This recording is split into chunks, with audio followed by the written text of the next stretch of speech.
Okay, so now let's say you've got a partner on board, or maybe you've got more than one partner on board. Now, one really important thing, and this is something that people don't see going, that sort of happens behind the scenes, is the importance of you putting together a sequence for your partners. In other words, this isn't a sequence to sell your product. This is a sequence to sell your partners on promoting your product and promoting it really hard.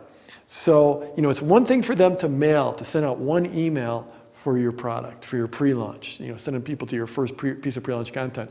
It's another thing for them to go all out for your launch. And that's why you want to put together this sequence. This sequence is going to use all the triggers I've already taught you, or maybe not all of them, but many of the triggers, the mental triggers that I've already taught you in Product Launch Formula. Generally, the sequence is almost always done via email. There's sometimes you put out, you might create a video for your partners, or maybe even 2 videos for your partners, but it's not like a pre-launch sequence for them in terms of the opportunity video and that type of thing. But it's a lot of the same mental triggers. It's a lot of the same psychology. So you've already learned what you need. Like I said, it's one thing to get them to mail once. It's another thing to get them to mail over and over. My top partners, and in our business, we do this better than anyone. We have great support in our JV launches, and our launches just absolutely crush it. I've done something like, I don't know, 10, I think about 10 or 11 consecutive 7-figure joint venture launches for my products. And if you add in the launches where I've managed for other people, you're probably up in the 13 or 14 consecutive launches that have done either millions or either 7 figures or multiple 7 figures, multi-millions. So I know this. In my launches, my top partners are typically, they might mail 8 times or even 10 times throughout the pre-launch and the launch. And so I'm going to actually walk you through my sequence, the sequence I use to get people excited to mail for me and to keep them mailing. Those partners that mail 8 or 10 times during my launch, they're not doing it out of their goodness of their heart. They're doing it because they're going to make a lot of money. They make tons of commissions. My products convert. They make tons of commissions. They help a lot of products. They align themselves with me and my brand, which is, I think the most powerful brand in the market, in my market. And they might even get me promoting for them. That's why they will promote. But you have to put together the sequence to get them excited, to communicate why they should mail. Those reasons I just gave you, that, the reasons why people mail for me, those are the things that I am hitting in my pre-launch. That's the big promise of my pre-launch and why they should really get on board. So the mechanics of this JV launch is basically your partners are going to be mailing into your squeeze page. And you want them to mail each piece of pre-launch content. If we draw out your sequence again, you have your PLC 1, your PLC 2, your PLC 3, and then your sales video, right? Okay, so we're going to put that square around that. And, and then your sequence, this already, we've been through this. That's your sequence, first piece of pre-launch, second piece, third piece, and then the sales video. Well, here's your joint venture partner. And let's just pretend you got 5 of them, but I'm just going to draw one. What you want them to do is you want them to mail into that first piece, but you don't want them to stop there. You also want them to mail into the second piece of pre-launch content, because some of the people on their list will not click on that link or they will not opt in. So you want them to mail for your PLC number 2, your pre-launch content number 2. Then you want them to mail for your pre-launch content number 3. Maybe you might even be able to get them to mail more than once for some of these videos. You never know. It's possible. I've certainly been able to do that. Then you want them, because not everyone is going to click through and join, you want them to mail on your open cart. When you open cart, okay, we're going to put an OC, open cart. And then when you close cart, you want them to mail when you're closing your cart. And hopefully you get them to mail in between on something else that's happening in the middle of your open cart. In fact, I like to get people to mail 3 times on my closing day. And that's how when I said 8 to 10 times, if they're mailing 3 times here and 1 time here and 1 time on the open cart and then 3 times here, that's 8 times right there. That's how they get the most money. That's how they make the most sales. That's how they make the most commissions. So that's sort of the overall how it all goes. And you can see, of course, they're not just mailing into your pre-launch content, they're mailing into your squeeze page. So they're actually going into your squeeze page, and then that's going into your content. And here, they're mailing into your squeeze page, and then that's going into your content. And here, they're mailing into your squeeze page, and so each time they're mailing your squeeze page, and you're building your list. Of course, your software is tracking them. Your software is setting a cookie in their browser, and you might even be tracking them by email, but your software tracks them. All kinds of different software. I use Synergix, I use Office Autopilot, lots of people use One Shopping Cart, lots of people use Infusionsoft. The software comes and goes. Actually, the stuff I've been using for a long time, but it comes and goes. There is no best software. There's no perfect software. Those are just some of the solutions out there now. But, whatever software you use, it's basically tracking people all the way through. So when you make the sale, you're able to pay the joint venture partner that sent them to you. Now, one of the things is joint venture launches are just inherently messier than your internal launches because, this is your ideal partner, right? Okay, so that's ideal partner right there. But then you're always going to have your other, here's another partner for you, and they don't actually come out, they don't mail you first. Maybe they're not even part of the launch.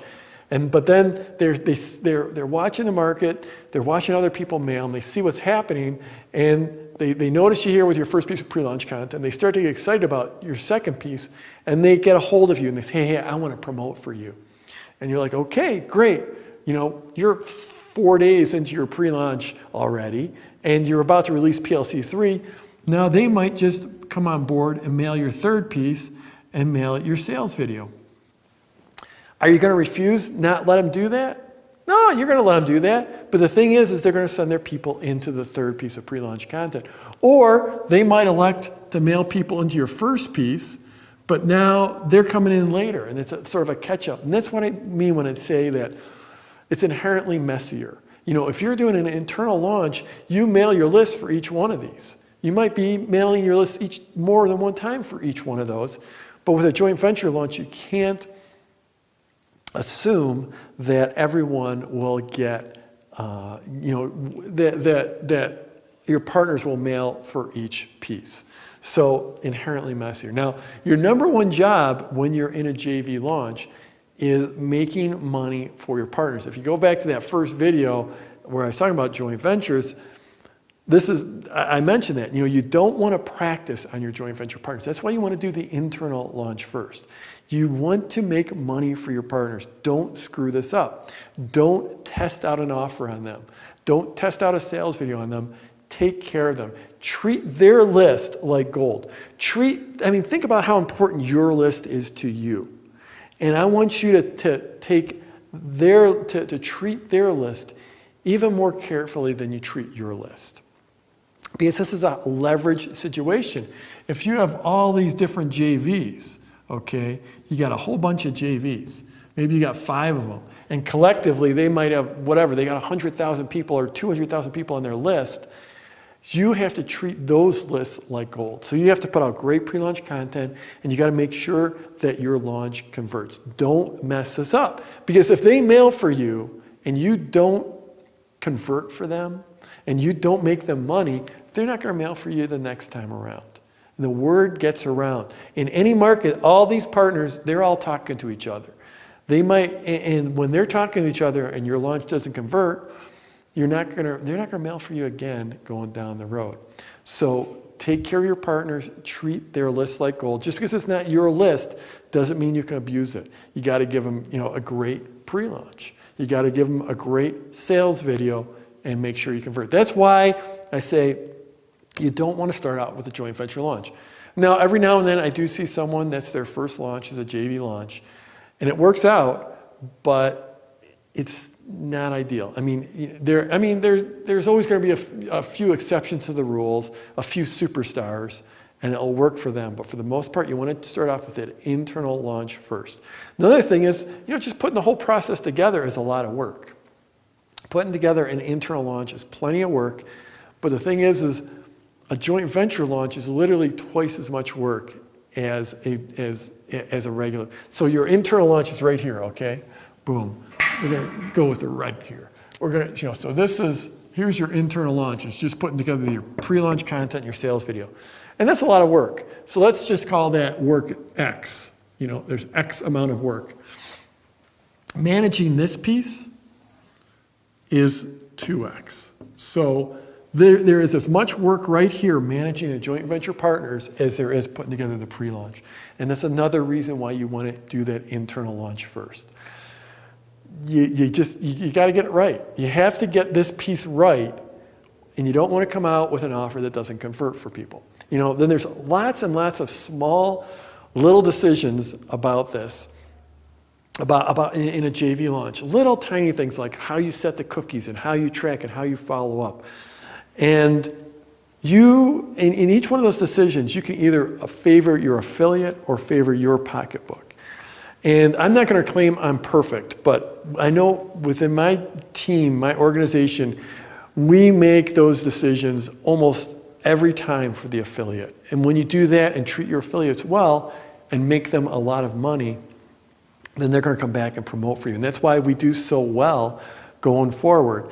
We just keep on doing one great JV launch after another because we really take care of our partners. We really sweat it. We just make sure we follow up for those people. After the launch, we keep on promoting to those people and keep on paying affiliates.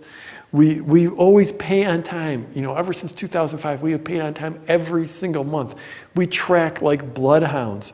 We go to great lengths to try to make sure we track every sale to an affiliate. That's how you win in the long run. And I see all kinds. Like one time I saw a launch where they like the day before their launch, they sent people like to a final video, and when you landed on the page, right on the top of the page was a big red thing that said join our affiliate program.